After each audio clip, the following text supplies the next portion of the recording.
Hello à tous et bienvenue dans cette nouvelle édition des actualités virtuelles. Aujourd'hui, comme d'habitude, nous aborderons différents sujets, qu'il s'agit de technologie, de VTubing, d'internet et bien d'autres encore. L'actualité d'aujourd'hui sera un peu chargée et à la fin, il y aura une petite information me concernant quelque chose de différent par rapport à d'habitude. Alors restez jusqu'au bout si vous voulez tout savoir. Allez, c'est parti pour les informations de ces dernières semaines. Alors je pense que vous êtes déjà au courant, il existe de plus en plus de solutions concernant la génération d'images par l'IA, notamment Midjourney, Stable Diffusion et bien d'autres, et cela a causé pas mal de soucis, comme le vol d'art par exemple, les deepfakes ou encore la propagation de fake news. Nous en avons déjà parlé dans cette vidéo, si vous voulez la voir, n'hésitez pas, mais il faut savoir que le gouvernement commence à se poser des questions, et oui, ça y est, il s'empare enfin du sujet, et ça commence à réfléchir sur des moyens de régulation de cette pratique. Et je vais vous en faire un petit résumé de ce qu'il en est. Et vous allez voir, le gouvernement n'est pas forcément des plus calés sur le sujet, mais on va dire c'est déjà ça. Alors Bruno Le Maire, ministre de l'économie et des finances actuel, s'est exprimé devant le parlementaire européen en faveur de l'ajout d'un indicateur sur tous les contenus générés par l'intelligence artificielle. Cette mesure vise à assurer la transparence en informant le public de l'origine des contenus. Par exemple, l'idée ce serait que si on crée une image avec l'IA, il y aura une watermark qui va indiquer sa provenance. Et dans sa proposition, cela va aussi affecter le texte produit par une IA. C'est en tout cas une demande émise par Bruno Le Maire lors de son intervention au Parlement européen. Oui, parce que le but ici est de faire appliquer des lois sur la régulation de l'IA à l'échelle européenne. Cependant, ce type de dispositif pose beaucoup de questions quant à sa faisabilité. Bon, déjà, il faudrait peut-être de la crédibilité concernant la demande du ministre de l'économie. Je vous laisse écouter cet extrait. Troisième sujet, je pense qu'il faut des signalements systématiques quand il y a une image générée par ChatGPT ou par de l'intelligence artificielle générative, ça doit être souligné, il s'agit d'une image générée par intelligence artificielle. No, God, please, no! Oui, il parle d'images générées avec ChatGPT, mais ChatGPT ne génère pas d'images, seulement du texte. Si par hasard vous passez par là, monsieur le ministre, je peux vous proposer cette vidéo sur ChatGPT, vous allez beaucoup en savoir sur le sujet. Enfin bref, bien qu'il y ait eu ce couac, il parle quand même d'un bandeau qui serait généré à chaque fois que quelque chose est créé par une IA. Et pour cela, il faudrait que ce soit l'IA qui mette automatiquement donc cette watermark ou ce bandeau sur chaque produit fait par une IA au lieu que ce soit les utilisateurs. Et il est clair que ce ne seront pas eux qui vont le faire. Mais plusieurs questions se posent, notamment sur comment cet indicateur doit apparaître et aussi sur ce qui se passerait si les gens vont retoucher par la suite. Dans ce cas, il faudrait également ajouter des métadonnées spécifiques indiquant qu'une image a été créée par une IA. Pour expliquer brièvement, les métadonnées sont des données qui indiquent la provenance d'une image, la date, l'auteur, etc.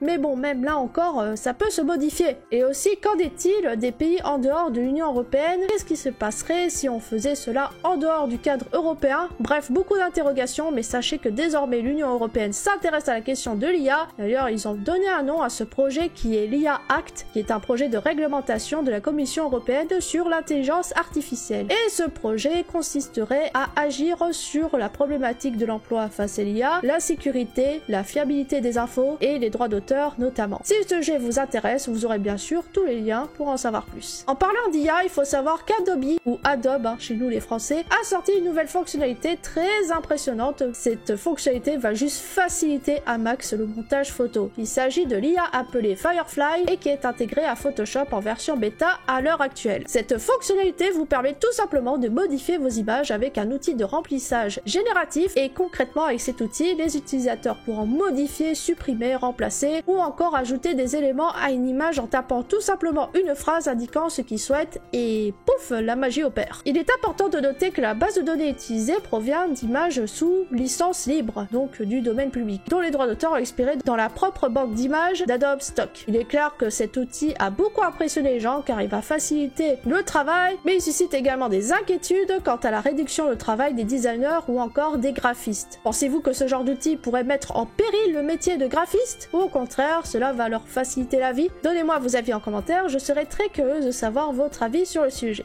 Actu Internet, si vous êtes abonné Netflix et que vous avez partagé votre compte avec une personne extérieure à votre foyer, et ben sachez qu'en France cela n'est plus possible. En effet, Netflix a annoncé le 23 mai qu'il enverrait des mails pour informer que le partage de compte avec des personnes ne résidant pas sous le même toit n'est plus autorisé. Désormais, il faudra passer à la caisse si vous voulez continuer à le faire avec un abonnement de 6 € par mois environ pour chaque personne ne vivant pas sous le même toit que vous. C'est un coup dur pour de nombreuses personnes car beaucoup ont déjà partagé leur compte et donc par conséquent conséquent, il est possible que d'autres plateformes de streaming suivent le pas. Une chose est sûre, les gens semblent être déçus par cette décision pour la plupart d'entre eux, et en vrai, ça se comprend. Effectivement, au fil des années, les prix des abonnements Netflix ont considérablement augmenté, alors qu'à l'origine, cette plateforme était censée être accessible aux personnes ayant des ressources limitées pour accéder aux séries et aux films. Maintenant, non seulement le prix a augmenté, mais en plus, nous ne pouvons plus partager notre compte avec qui nous le souhaitons. Quoi qu'il en soit, à voir comment les autres plateformes réagiront, mais nous avons eu ADN qui ironise de la situation en disant que dans leur cas, ils gardaient le partage de compte même en dehors du foyer principal. Pensez-vous que cela affectera le nombre d'utilisateurs Netflix? En tous les cas, seul l'avenir nous le dira.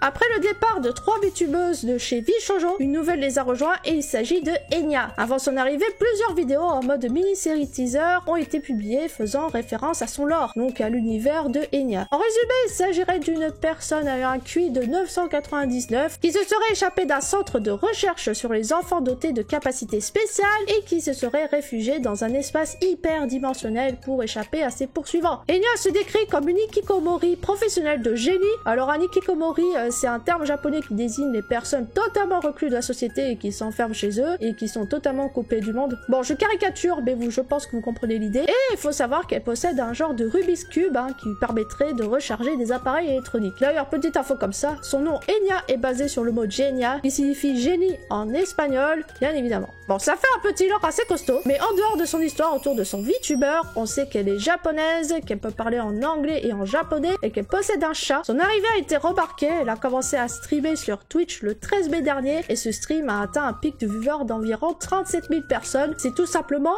énorme. Cependant, certains spectateurs ont remarqué la ressemblance de sa voix avec celle d'une ancienne VTubeuse dont nous avons parlé brièvement dans une actualité virtuelle. Il s'agit de Pikami. En effet, il y a de nombreux éléments qui laissent supposer que Enya serait peut-être Pikami. Alors, juste pour vous dire comme ça, Pikami était une VTubeuse du groupe Voms Project et elle l'a été pendant 3 ans. Mais elle s'est arrêtée en mars dernier. Chose est sûre, pour l'instant, rien n'est confirmé et rien n'a été dit de façon officielle quant à savoir si Pikami se cache derrière Enya. Dans tous les cas, je me permets de dire que même si c'est elle ou non, il est préférable de l'identifier à l'avatar qu'elle utilise actuellement, car vis-à-vis de l'entreprise, elle a certainement des obligations de révéler ou non qui elle est. Mieux vaut laisser le passé au passé. Quoi qu'il en soit, elle a déjà du merchandising, et elle a bien sûr sa propre chaîne YouTube avec la petite série teaser dont je vous ai parlé au début. Vous trouverez tous les liens en description si vous voulez en savoir plus. Comme je l'ai annoncé durant une précédente actualité virtuelle, le premier concert des HoloLive anglophones intitulé Connect V-World est prévu pour le 2 juin 2023 au YouTube Theater à Los Angeles en Californie. Cet événement réunira toutes les VTubeuses anglophones de HoloLive et d'ailleurs ça sera le premier concert des HoloLive qui va se faire en dehors du Japon. Mais il faut savoir qu'il y a eu d'autres infos depuis. Il y aurait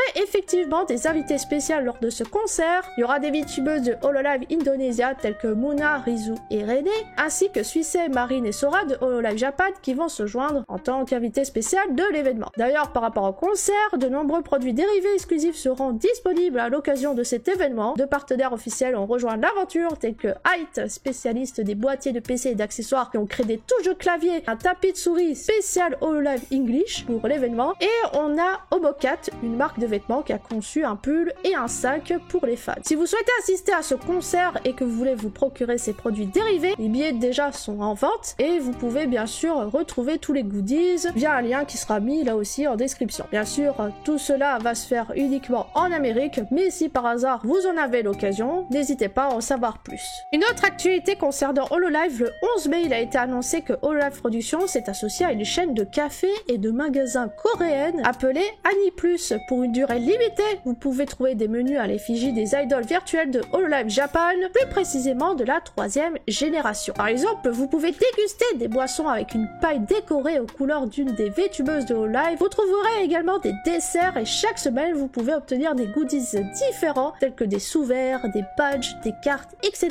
D'ailleurs, l'un des menus proposés s'appelle le Pecora's Tofu Steak Set. N'est-ce pas appétissant tout ça? De nombreux autres objets sont également disponibles en cadeau ou à l'achat dans leur magasin, mais malheureusement, comme je l'ai dit précédemment, tout cela va se passer en Corée, notamment dans les villes de Séoul, Busan, alors je m'excuse pour les prononciations, Daejeon et Gwangju. J'espère que c'est bon. Si vous avez la chance de vous rendre en Corée, bon, c'est actuellement qu'il faut y aller, n'hésitez pas à vous rendre dans ces cafés Annie Plus pour déguster ces délicieux desserts à l'effigie des Hololive et aussi pour avoir des goodies. Faites-moi savoir dans les commentaires ce que vous en pensez de ce type de collaboration. Personnellement, si je devais créer un menu à l'effigie de Poloki, je pense que je composerais d'une boisson au chocolat chaud accompagnée d'un délicieux fondant au chocolat surmonté d'une boule de glace à la vanille. J'en ai vraiment envie là maintenant que je dis.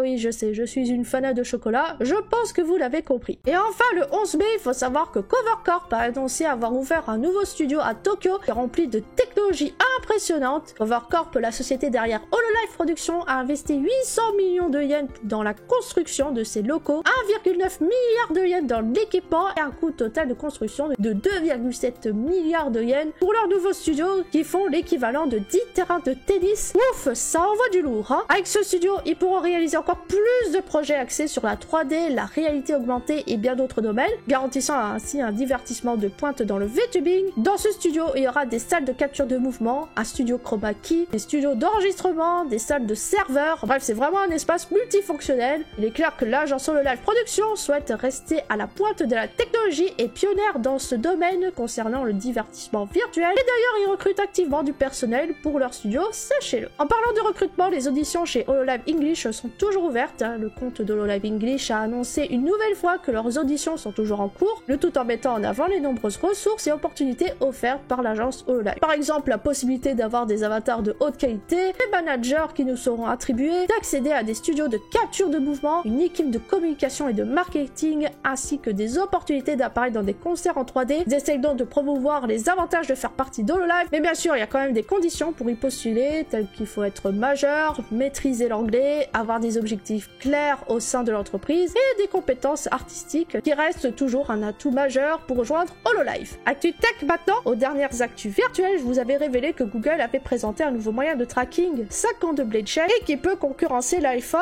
puisque effectivement cette technologie de tracking marche pour les Android et pour les webcams. Et bien sachez qu'il y a plusieurs logiciels qui maintenant possèdent cette technologie, notamment la personne derrière ce système de tracking a mis en place le MediaPipe dans le site de Kaleido Face Lab. Sur ce site, vous pourrez importer votre avatar et faire du tracking facial avec la webcam. Alors pour que le tracking des 52 Blade Shape fonctionne, il faut absolument que votre avatar ait ces 52 Blade Shape, sinon ça marchera pas. Mais pour avoir testé, je trouve que c'est vraiment pas mal. D'ailleurs, j'ai fait un short pour vous parler de ce sujet et en faire la démo. Vous trouverez bien sûr les liens en description si cela vous intéresse. À savoir qu'il y a un autre logiciel qui détient aussi cette techno et c'est XR Animator. C'est un logiciel ultra complet où vous pouvez importer votre avatar, faire du tracking facial comme du full body, du tracking des mains avec la webcam et bien d'autres choses comme importer des décors 3D, des animations, etc. Bref, si vous voulez savoir comment ce logiciel fonctionne parce qu'il n'est pas forcément simple à prendre en main au premier abord, et ben il faut savoir que j'ai sorti un guide complet dessus. Donc n'hésitez pas à aller voir cette vidéo si vous avez besoin de comprendre comment ça marche ce logiciel. Actu Twitch, maintenant la plateforme a mis en place un système permettant d'ajouter les alertes pour les abonnements, les raids, etc. directement sur la plateforme. Pour expliquer brièvement, normalement pour mettre en place ces alertes pour les abonnements, etc., il fallait passer par des logiciels tierces comme Streamlabs ou encore StreamElement. Mais maintenant il est possible de le faire directement dans le tableau de bord de Twitch, ce qui est vachement pratique. Pour ceux qui diffusent sur Twitch, dites-moi ce que vous en pensez de ces fonctionnalités et si cela va changer votre façon de faire. J'ai hâte d'avoir vos avis dans les commentaires. Et enfin, dernière petite info, voilà, dont je suis particulièrement concernée. Je suis ravie de vous annoncer ma présence lors d'un festival dédié à la culture japonaise, manga et jeux vidéo. Ce festival s'appelle Japan Arrive, j'espère que j'ai pas mal prononcé, et ça va se dérouler à Angoulême. J'ai été invitée pour y donner une conférence sur le VTubing et j'animerai également un atelier axé sur le VTubing où nous allons tester différents logiciels de création d'avatar et de tracking. Le festival Japan Arrive aura lieu le 10 juin 2023, donc si par hasard vous passez par là, bah sachez que j'y serai présente. C'est tout pour aujourd'hui, j'espère que ces actus virtuelles vous ont plu. N'hésitez pas à partager la vidéo pour faire découvrir ce format à d'autres personnes intéressées par l'actualité technologique, VTubing et bien d'autres sujets. Un grand merci aux membres et aux super membres pour leur soutien financier. Si vous souhaitez m'aider dans mon projet de VTuber, n'hésitez pas à rejoindre le Polo Crew. Vous aurez toutes les informations en cliquant sur le bouton rejoindre juste en dessous. En attendant la prochaine vidéo, je vous propose de regarder celle-ci et nous allons nous retrouver très bientôt. Allez, ciao!